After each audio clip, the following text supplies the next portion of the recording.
Hi, and welcome back to another episode of Absolutely the Truth with Chantal from the Rora Project. Episode 5, When Travel is Easier Than Healing. Recently, I've had to do the dreaded upgrade of passports. And for anybody that knows that applying for or renewing a passport in the UK has always been challenging, understandably.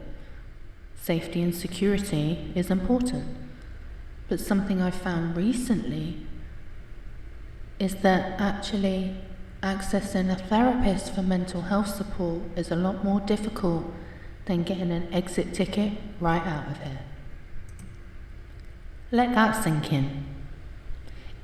Is it easier to get official government permission to leave the country than it is to get a professional for your mental health or your child's? And once you notice that, you can't unnotice it. So today we're talking about why it's easier to access a passport than mental health support, what that says about society, and why this comparison is actually kind of terrifying when you think about it.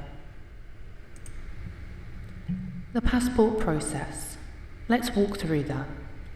You'll fill out a form online, you'll take a photo at a booth, and upload its code. You send off your documents, your birth certificate, any documentation that proves you are who you say you are. You pay the fee, less than a week it's done and posted out to you, tracked and everything. Sometimes a couple of weeks, but most of the time it's a lot faster, especially if you expedite it. And boom, you're cleared for international travel. You can cross borders, you can enter foreign countries, you can exist legally on another continent. That's huge. Now let's talk about mental health support. You realise you're struggling, that alone takes courage.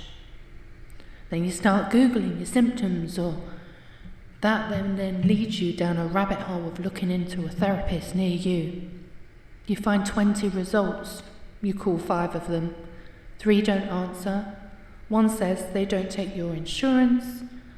1 says their next opening is in 4 months.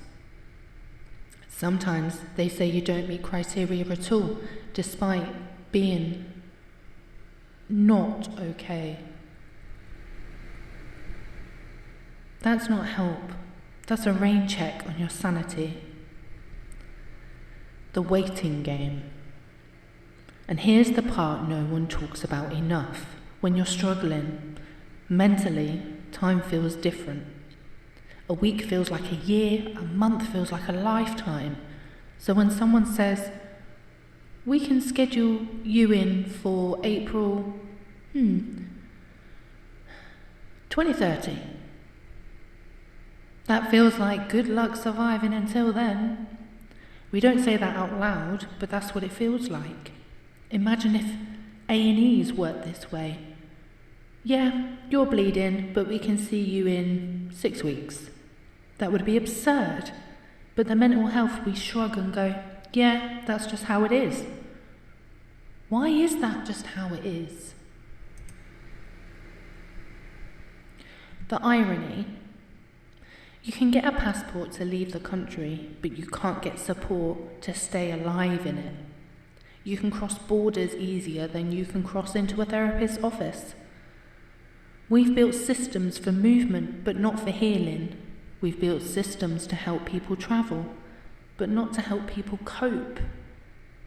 And I'm not saying passports aren't important and that the process shouldn't be easily accessible and manageable. It should be. But what I'm saying is, it's strange that escaping geographically is easier than escaping despair. That's not a coincidence, that's priorities. So why is this happening? There are a few reasons. First, not enough providers. We don't have enough therapists, counsellors, psychologists, paediatrics to meet demand.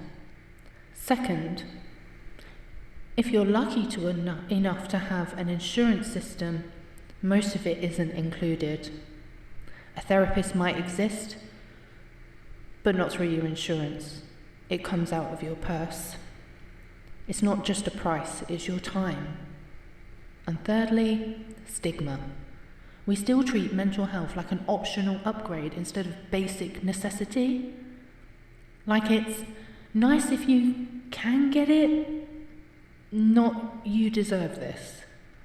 And lastly, burnout. Mental health professionals are burning out too, just as much as us send parents, which means fewer openings, longer waiting lists, and more people falling through the cracks. It becomes a cycle, and the people who pay the price are the ones already struggling. I know people who finally worked up the courage to ask for help, and then got put on hold, or even rejected. I was one of those people. One friend told me they called their offices 5 times in one day. 5. And every single one said, "We're not accepting new patients." By the time they found someone, they were emotionally exhausted from searching itself. Another person told me they waited 3 months for an appointment, only to have it cancelled the day before. That's not just inconvenient, that's devastating.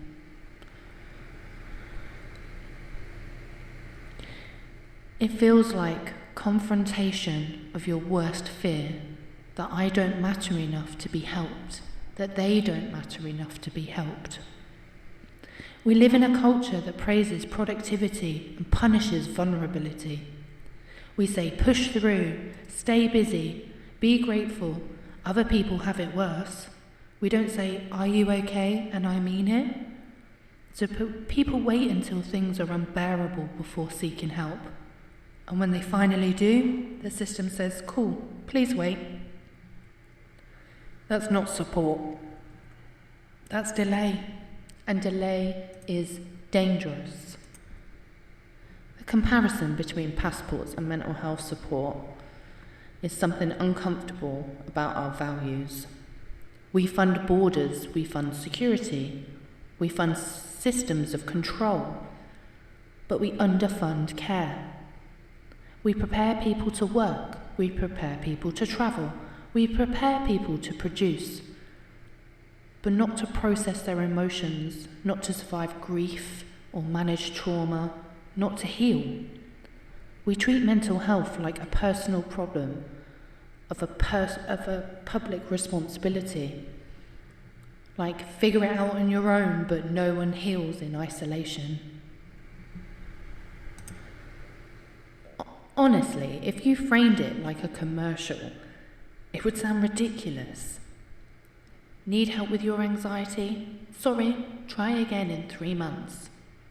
You're autistic? Okay, we'll do an assessment to prove that you're autistic, but let's wait 6 years.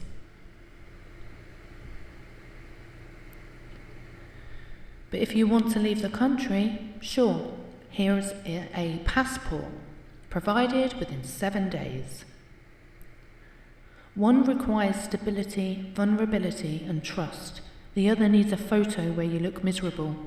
Maybe that's the secret. Maybe the government just trusts people who look sad in their passport photos. This isn't just inconvenient, it's dangerous. Untreated mental health struggles affect relationships, work, physical health, safety, and communities. When people can't get help, they don't magically get better on their own. They cope in unhealthy ways. They isolate, they give up. And that's not because they're weak, it's because the system is slow and unrecognisable. So what could change? We could train more providers, fund mental health like we fund emergency services, simplify insurance systems, and normalise asking for help early. We could make therapy accessible the way we make libraries accessible. We could treat mental health like public infrastructure, not a luxury. Imagine a world where getting mental health support was a routine as getting a passport. That would be revolutionary. If you're listening to this and struggling, I want you to hear this clearly. You're not being dramatic, you're not weak, and you're not broken.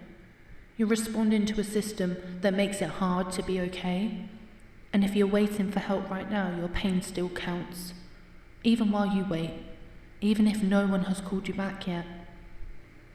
And if someone you love is struggling, sometimes the most powerful thing you can do is stay. Not to fix, not to solve, just stay. It shouldn't be easier to leave the country than to get help staying in it alive. But here we are. So let's talk about it.